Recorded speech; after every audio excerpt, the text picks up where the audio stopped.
Welcome back to another episode. Today's topic is process. What is a process, or what is a good process? Process is a step-by-step manual of instructions telling you exactly what you need to do to accomplish a goal. Sometimes when you're looking to accomplish your goal, some folks have blazed a path before you, and when they do, they'll leave you breadcrumbs. And from these breadcrumbs, you can find exactly the path they actually took. And then in other cases, that path doesn't exist yet. You have to create your own. So in that case, you have to blaze a path forward, leaving behind your own breadcrumbs so that you can show others how you were able to get to your goal. And then sometimes you follow someone else's path just because they blazed it before you. It doesn't take you exactly where you expected. It takes you in a slightly different direction, or you don't end at the destination that you were looking for. And so you have to be able to adapt when you do follow other folks and make the changes where they actually fit. So sometimes, again, you follow someone else's path they led before you. They can be right and they can be wrong. So you need to be able to use your judgment on that. Now, the biggest thing when you do take on any process is you have to know what your strengths are and what your weaknesses are. What you're going to find is as you pursue your process, things could be very difficult for you if you're working in an area of weakness, even if the path was already laid beforehand. And you want to be able to recognize that. So if you notice that this is an area of weakness or there's a lot more difficulty there, don't be afraid to ask for help. Asking for help can save you a lot of time, a lot of grief, a lot of aggravation. So if someone blazed a path before you, see if you can learn as much as you possibly can from them to save yourself the pain, the grief, and the aggravation. And you may just want to outsource it altogether if it's not something that's critical to your success. Now, if it's a strength, you might find that you just blaze straight through it.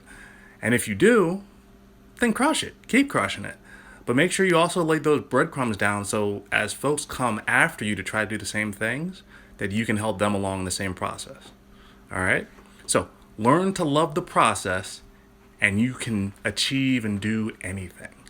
And I wanted to share my own personal story with Pimp My Ride. So I hope you enjoy. So you want to be a player, but your wheels ain't flying. You got to hit us up to get a pimped out ride. You've got to pimp my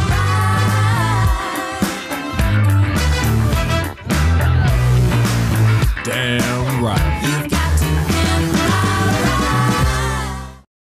All right, so I wanted to give you an overview on the MR2. So I got to give you the background story and the history that me and Mr. 2, I call him, have been through for quite some time now. So I got my MR2 back in 2006. 2006, my MR2 was about 16 years old. And I've had him for about 14 years now. So we have a strong history. 14 years, having a 16-year-old car makes it, you might have guessed, a 30-year-old vehicle. So it is an antique. What's special about Mr. 2 is that, man, he's just been reliable. We've had one or two instances where, something went wrong and he wouldn't start up right away, but he's been very, very, very, very good to me. And so if you haven't heard me before, I'm a huge, huge fan of anything that is well built. And the reason for that is that you don't have to get things that are new. You can get things that have been around a while. And the nice thing about that is they have a track record and a history. And so I haven't had to do very much. I haven't really done very many upgrades. I remember the big upgrade that I had when I got the MR2 was it had an iPod car radio system. And that was 14 years ago. So that was a huge plus. My Accord didn't even have that. So it was just been so much fun sort of having it. It still needs a little bit of work on the outside, but it's a survivor. I remember the last major fix that I did to it, I had to have the rear calipers upgraded, and they had a very hard time finding them. There were only 6, that is correct, 6 left in the United States that were available. So is a survivor. Survivor is kind of the best way to say it. And so anytime I drive drive Mr. 2, I think to myself, man, like we have so much in common because we're both survivors. We've been through a lot. We're still standing. We're well built. I like to think I'm well built just in the same way. And so I'm gonna walk you through some of the upgrades that I've actually gone through. I was gonna outsource it at first, but I had more time on my hands and I love a challenge. So I had to take it on for myself. So without further ado, here we go. All right, what we have here is my 1991 Toyota MR2, and I've been doing a few upgrades on it with the spare time that I've had. My bucket list was to install an updated speaker system, which I probably did about maybe 25% of that within the last couple years, but I've had some more time to work on some other stuff, so I've upgraded the tweeters and the rear speakers. So let me see if I can get in here. Alright, so I upgraded the rear speakers here. Something that doesn't seem like it would be too complicated was definitely a little bit time consuming, but made that happen. These are some speakers that I installed, Polk Audio speakers, I forget, DB series. I forget how long ago I put those in. That's probably the first audio upgrade I did. And then I also upgraded the tweeters. They're a little older. So that was one of the many upgrades that I made. After I did that upgrade, I figured, you know what, let me just not leave my my buddy here in disrepair. So we decided we were going to do some electronics upgrades, only to find out that the battery had died. So we upgraded the battery. That was the first part of the project. Then we started getting into everything. So my goal was to have, let's see, wanted to have a remote start, just for the fact that you know, when I go play hockey at nights, it'd be a lot easier to just have the car warmed up and ready to go. So I was able to put a remote start on there. This vehicle never had an alarm, so I was able to install a car alarm. First product I did with a car alarm. A little bit nervous on that because I didn't want to mess anything up, especially having to take my car to the shop or anything. Didn't want to have to deal with that. So I was able to put in the car alarm. In addition, I thought it'd be kind of neat to do a push to start. So I was able to get a whole PKE infrastructure put in for push to start. So you can see all the wiring. I still had to finish up down there, but I was able to configure everything. It's kind of nice to actually open the door locks with a remote as opposed to a key. And let's see, push button ignition's gonna go in there. Oh yeah, and I can't forget, upgraded touchscreen radio system. Same one I have in my other car. This one had an iPod interface a while back, and that made it nice to be able to hook up a phone to the player. But these days you had to have touchscreen, and oh yeah, I mean, as I go into one upgrade, it ties to another, so I couldn't have the touchscreen without the backup camera put in place. So I was able to put the backup camera in place, and every time you start working on something, you realize what you're missing. So my trunk didn't open by itself, so I put in a trunk solenoid as well. Let me actually show you that. So everything's finally come together, and now I have to take this puppy. Let me open this. There we go. All right, now I need to put everything back together. So this should be fun. As you can see, the solenoid's right there. It goes into the same clip system, but it has its own separate actuator, so I was able to tie that to the car alarm and actually open everything from the remote.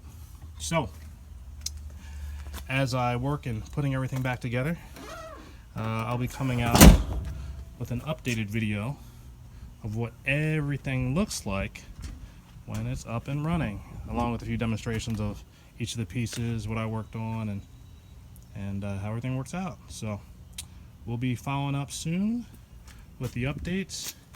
As you can see, once all the major electronic pieces are done, my MR2 could use a little bit of a paint job here, but otherwise it runs well.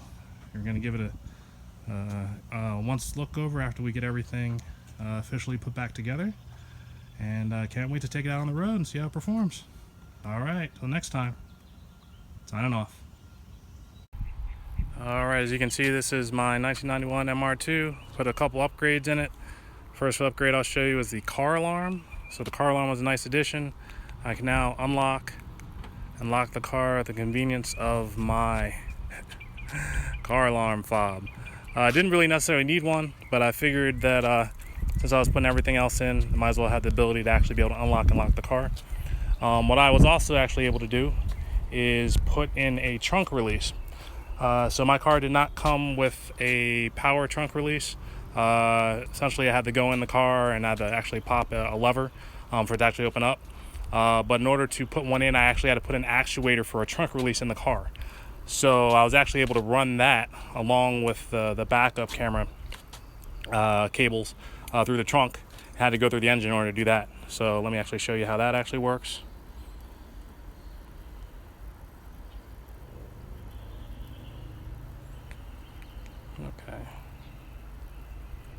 Okay. All right, so there we go. I pop that open. So that makes it nice. When I'm coming back from hockey games, I can just pop the trunk and just be able to throw my stuff right in there, which will be a big plus once I actually can start playing again. So you can see the trunk release opened up.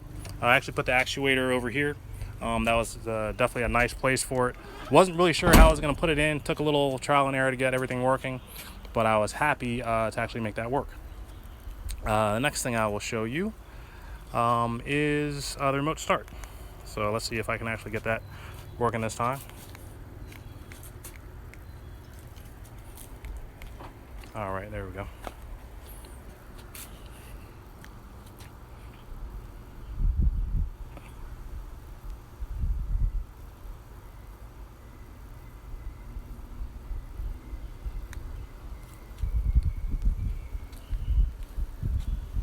Let me try that one more time.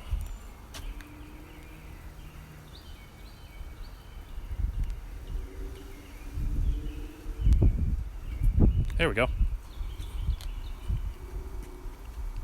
Sometimes it's the angle that I'm at. There we go. So as you can see, starts up. Again, I'm still getting used to the remote, so sometimes that doesn't work 100%. But since that does open up, as you can see, everything's locked right now. But you can use an alarm to open it back up. There we go. So we can get in. Got the remote start in here. The other nice thing was the push button ignition. Yay! Push button ignition makes things very, very nice. I don't have to worry about the key anymore, so I can just kind of get in and go. Also put in the same interface. I told you that I put in the Accord.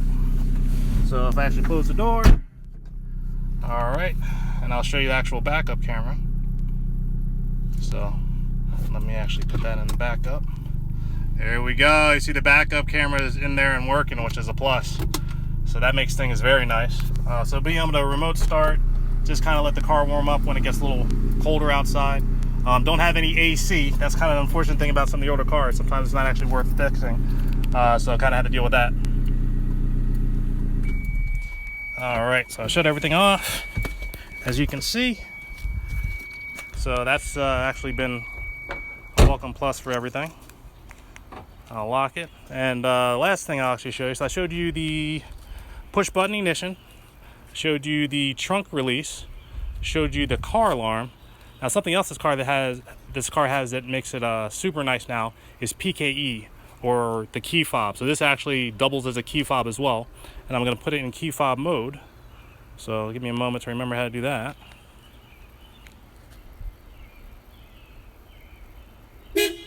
All right, so now it's in key fob mode. So what that means is if I walk away a certain distance, the car locks itself, but if I get within a certain distance, I don't actually even have to press the key fob anymore. Oh, the door will just unlock. Oh, let me try that again. I may have taken it off PK mode. Let's see. I back away a certain distance. Let me try it again.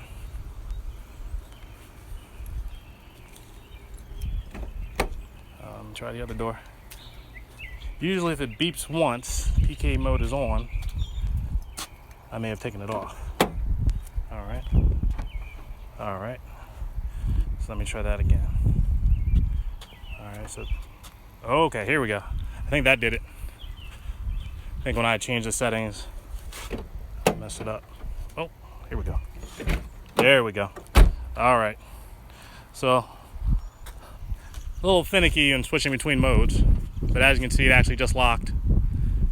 If I walk up to it again, there we go. All right, unlocked. All right, so just a little finicky when I'm switching between modes, but it makes it kind of nice if I'm just getting in the car, getting out of the car, moving around, do what I need to do. Just walking up. All right, sweet. Okay, last thing I'll actually show you is the sunroof. So I actually put in a moonroof cover. I'll show you what that actually looks like. This was part of a simpler test. So this actually has a moonroof, but it gets kind of hot without AC. So you may not be able to see it too well from here. If I lift the moonroof up, there it is. So I'll actually take it out so you can see it. This was something that took me about a day to put in, but I'm going to take it out and show you what I did. All right. So as you can see, I'll put it just right here. As you can see, this is the moonroof cover that I made. I took a step-by-step approach by what I found online.